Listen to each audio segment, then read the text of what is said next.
Hey guys, what is going on? It is Ando. We are back. It's been a while. Just a quick recap of what's been going on with me. Was gone for a friend's wedding, and so wasn't able to make any YouTube videos. Came back about less than a week ago. A lot of news has happened since then. I really wanted to wait until we got a kit before I release a video and make the official comeback something really special. So we got a kit today, and so this is going to be a little bit of kind of like a news recap splash, like a kit reveal. So just want to say thank you guys so much for supporting the channel in the ways that you guys do. If you guys enjoy this stuff, make sure you guys hit the like button. Make sure you guys subscribe to the channel because we're definitely going to start pumping out some more videos. And definitely really excited because the state of the game actually looks like it's going to kind of diverge in a few different ways. And we'll get more into that. But again, if you guys want to keep up with the videos, make sure you guys hit the subscribe button, and it definitely helps out the channel. So without any further ado, let's go ahead and get into the kit.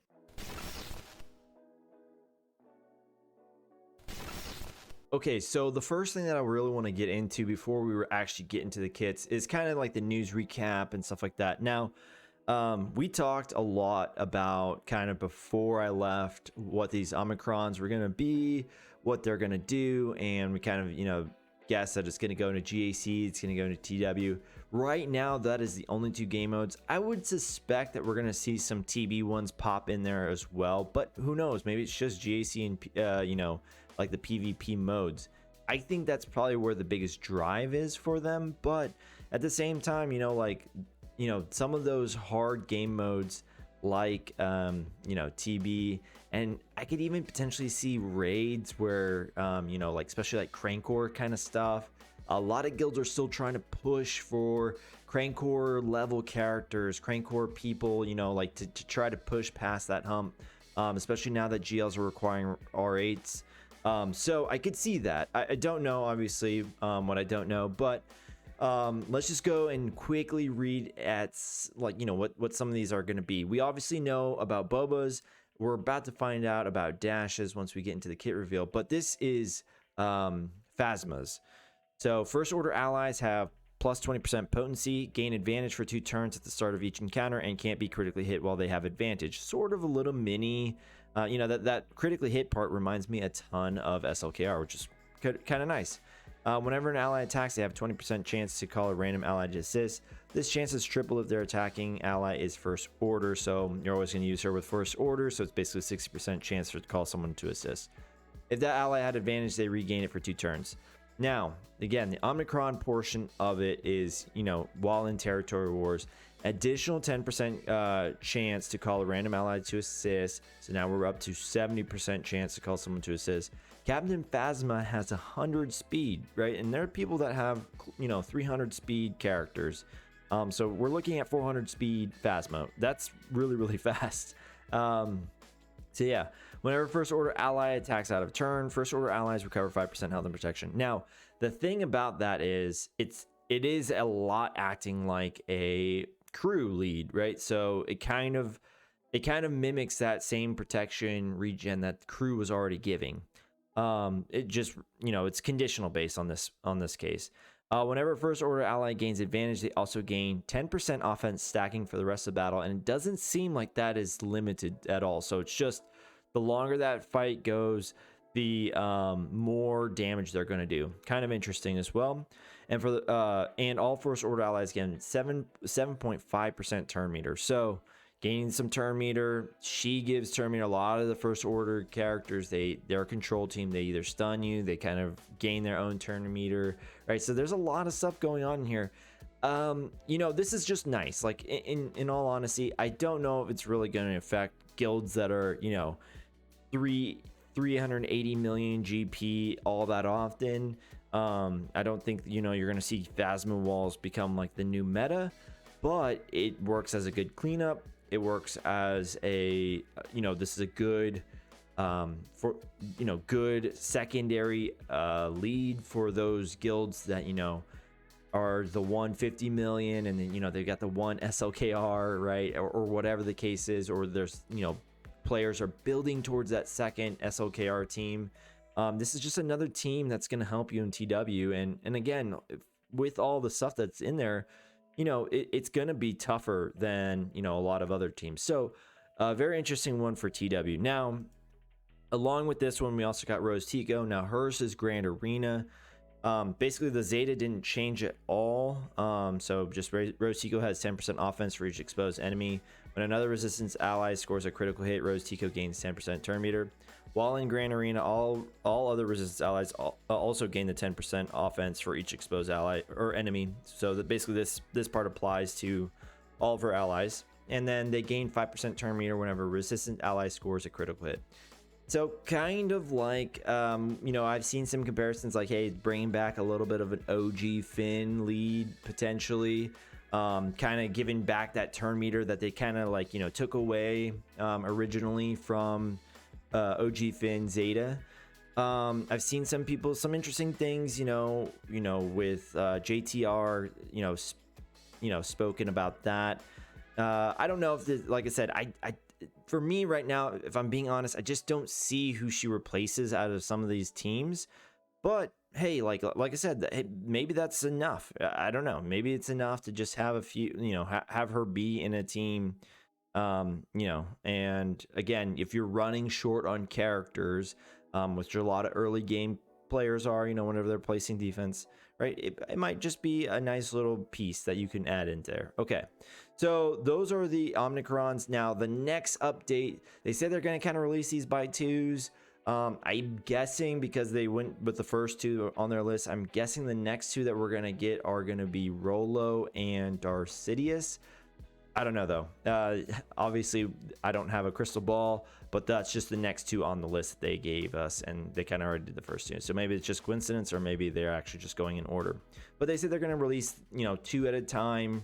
For the time being, kind of during their updates that they're going to put in. Now, Dash Rendar, but let's go into why this is kind of happening. So they made a post, and this is something that was kind of lost on me. I was just like, oh, cool. Starkiller's coming to the game. Cool. And then they're bringing Dash. I didn't see any connection between them, but now this kind of all ties this together, right? Because it's the 50th anniversary of Lucasfilms. And they're going to bring in 5 characters that they think deserve to be in this game from Star Wars Legends. Basically, that's kind of what they're going with.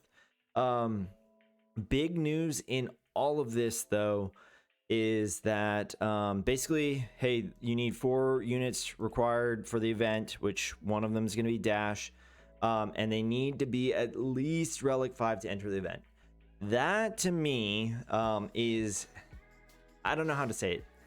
It's tough. It's a tough pill to swallow for me because it seems like, and like at least the talk around Star Wars Galaxy here right now, is that these 4 aren't going to have anything to do with each other, and I'm actually cool with that in most cases. But we're not building a separate team. We're actually really just going to build into kind of pre-existing teams, and so to R5 all those characters, it's going to take a lot of resources, because right now I can at least speak for the scoundrels that Dash is going to want to work with. I don't have them at relics at all, so him being relic 5, he's going to be the strongest dude on there, and my supporting cast around that. So like I would have to invest more gear on them, which I'm going to need all that gear for the other 3 marquees that are coming out. Plus what I'm assuming is going to be the main prize is Starkiller, right? And that's going to be the guy that I want, because he's probably going to be the best out of all of them, if I were to just take a guess, But yeah, so again, Relic 5, and they're offering something new this time. That's called, they're offering additional legacy tier that awards Omicrons that have the marquee at 5-star. Now, for those of you guys that don't know, marquees open at 3 stars. You can usually buy a 4-star pack that basically runs you $20 US, and then from there on you really have to just purchase crystals. Now the RNG between the shard drops pretty much is like always going to average at, I think, 7. Now you might be just the lucky guy that just hit 330 on your first pull or something like that, but the odds are just heavily stacked against you. So I think, and this is kind of an estimate, I think it's like roughly $70 ish to get a character up to 7 or 5 stars that means that it's gonna be roughly, you know, a little less than $300 if you were to bring all characters. I say that because if we're thinking about omicrons, I hope that they are gonna make it worth it.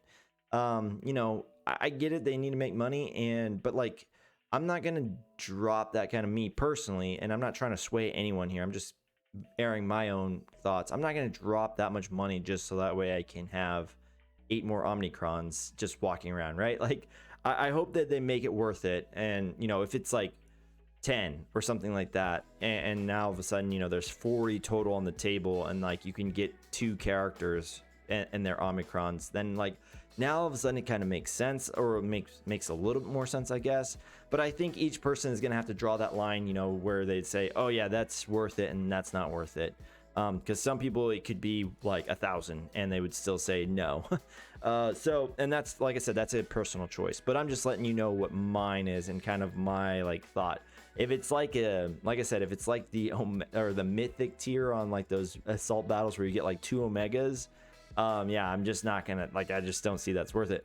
Now again, if you're a guy that always buys a character, then hey, that's just an additional nice thing that's being added for you. So anyways, just wanted to show you guys that the big thing, like I said, relic 5 for all the characters. That's 4 characters at relic 5. Like I said, for me right now, especially with like how I just got a galactic legend and just got some side projects up, like I just don't have any relic material to give up, so I'm gonna have to kind of play it by ear right now on how I'm gonna be able to do that. So let's go into the actual kit reveal. Now, from my understanding, you guys are gonna see like all this, right? But we're actually going to play the marquee event like this, which is really, really cool. Okay, so he is named Dash Rendar. He's light side, and his tags are support, leader, and scoundrel. And so his basic final text: deal physical damage 3 times to target enemies. And remember, like, these additional times that are always damaging, because it's going to kind of play into a lot of this stuff. For each critical hit, call another random prepared ally to assist, dealing 75% less damage. Pretty big damage reduction, but again, because he can hit 3 times, right? It's 3 different allies potentially calling in. And again, just kind of remember, like, that could be a total of 6 hits. Just kind of remember that. Okay, special 1, stop right there. It's cooldown of 2. Deal physical damage to target enemy and dispel all buffs from them, then stun them for 1 turn. So it's important when you read these too, like the order in which it happens, right? So dispel all buffs on them. So let's just say they had foresight, right? That's going to be dispelled. And then that's going to allow you to stun them, right? So like, it's just important. It's sort of like Luke, JKL's, right? He dispels, then deals damage. So it's nice, but just, it's important. Like some of these, like, you know, debuff stuff, like the order in which it happens. This attack deals 20% more for each buff dispelled, okay? And then Seeker 2 has a cooldown for Seeker Missiles, special 2, cooldown of 4, and unlocks at gear tier 3. Final text: deal physical damage 3 times to all enemies, okay? Again, remember the multiple times.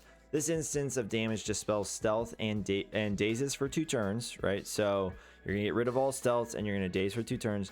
The second instance of damage inflicts defense down for 2 turns, and then the third instance of damage inflicts critical damage down on 2 turns. Kind of reminds me a little bit of Dengar's grenades, you know, his third ability. A little bit different, like conditions based, I guess, but it kind of reminds me of something like that. This attack can't be evaded or resisted, so that's kind of cool. All right, so his leader, and again, see how we're not like in the Zetas anymore. It's definitely telling you it's an Omicron. So scoundrel allies enter the battle prepared, and prepared allies gain an additional bonus based on their roll, doubled for light side scoundrels, which all the ones that are prepared are light side scoundrels. Whenever a scoundrel ally gains prepared, they gain crit damage up and offense up for 1 turn. Attackers also gain 15% critical damage, tanks gain 15% max health, and support or healers gain 10 speed and 10% potency. Now, the Omicron is always going to be like the game mode specific. So this is truly what the Omicron is adding right here. So if an ally loses prepared, they gain prepared. So basically, like, they're just kind of always going to have it. And then his unique hotshot is a Zeta ability, and it's basically saying that Scoundrel allies gain 20% max health, 20% potency, and 20% offense. Whenever a prepared ally lands a critical hit, all prepared allies gain 2% turn meter. Now, this is where I said, hey, remember all those times that he can, there's multiple hits, right? So if we think back to his basic, right, he hits 3 times, and based on how many times he crits, he's also calling in some other people. Those guys can crit as well, right? So just off of one attack, right, you can see how we're getting a lot of turn meter going. Same thing, and that's just his basic. Same thing with his AoE, right? 3 times. Again, you're doing it to all enemies, right? So 5 enemies if you're doing, a 5v5 or however many are left, I guess. And so, that's a lot of turn meter that can be just gained off of his AoE. The other reason too is that a lot of the prepared allies have calls to assist, right? And if you can target, or you can, it's a mass call to assist, again, he's going to be attacking with his basic, and that means that if he crits again, he's going to call in more people to attack, right? So again, it's not just he's getting called in to assist and the guy that was doing the attack is getting called in to assist. It's that he also, by critting, is also going to call in other people to assist. So all those, and they might be critting, so all those might gain a ton of turn meter. What I mean to say by all this is there might be a significant turn meter train in this. 2% doesn't feel like a lot, but it really does add up. I mean, even if you think about like a character like Beskar Mando, he doesn't seem like he's gaining a ton of turn meter, and then all of a sudden he's just taking a ton of turns, and like 2 of your characters are dead. So that's all that really that they need to do. If they can do something similar to Beskar Mando squad. I know a lot of people think that he's not very good, but if you have a right tuned one, he's actually pretty difficult. Like there's a lot of ways to get through him, but again, you make one mistake, or you kind of again, with the right tuned characters, or the wrong control measures are taken, he can make you pay, and that's kind of what it feels like for this team too. So overall, guys, that's going to be kind of the news wrap up and Dash Rendar kit. Tell me what you guys think. Let me know. Like I said, I'm sorry that I was gone for so long, but I'm glad to be back. And hopefully that you guys are feeling pretty good. I also want to leave you on one thing, I guess. I already said, hey, I probably am not going to be partaking in Star Killer as it comes out, because Relic 5 is a pretty big ask, especially even just 5-star character. 5-starring these guys is a big ask for me. But what I will say is, hey, that's really cool. And I mean, I'm definitely intrigued to see what the other characters are. If you guys know me, I love GAC, but what I will also say is that I don't have any of the prepared squad ready, right? Like I just don't. And if I were to try to get those guys ready, it would take a ton more gear to get, to get up to that level of being, a GAC squad in Division 1. Like I said, I can't even get the requirements to gear for Relic 5.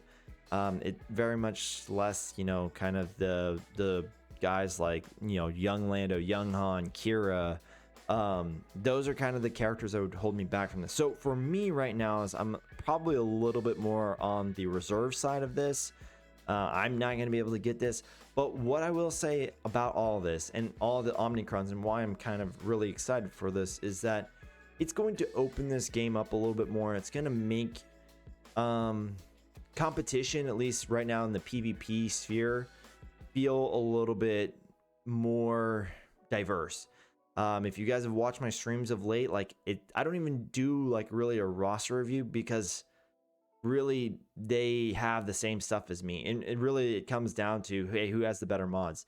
Now with this, they're kind of classifying as someone that is between a hero's journey and an epic confrontation character, right? That's a pretty big squad to have, that card over. So that's gonna be an exciting thing for me, is looking and seeing, hey, does my opponent have Dash Rendar? Does he have a Dash Rendar squad? How is he modded? Is it a good one, right? So adding that is going to add another, level of complexity to GAC, and I'm probably going to be fighting underdog a lot of times because, like I said, I just don't have the squad yet. And if I had to guess, the guy that I'm really going to be going after is going to be Star Killer, and not really the prepare squad for myself. But again, that's just what I'm looking forward to that. I hope there's a few more that are coming out that, really starts to emphasize, hey, GAC play or TW play or whatever. And that I can look at that and be like, hey, we're going to be a little bit at a disadvantage because they have like, 2 or 3 other GAC squads that I just don't have right now. So I am looking forward to it a little bit. Let me know what you guys think. And I'm going to stay positive about the Omicron things. I really do actually think that it's going to be a good idea. So thanks for watching, guys. And like I said, if you guys enjoyed this, make sure you guys hit the like button and make sure you guys subscribe to the channel. We'll see you guys in the next one.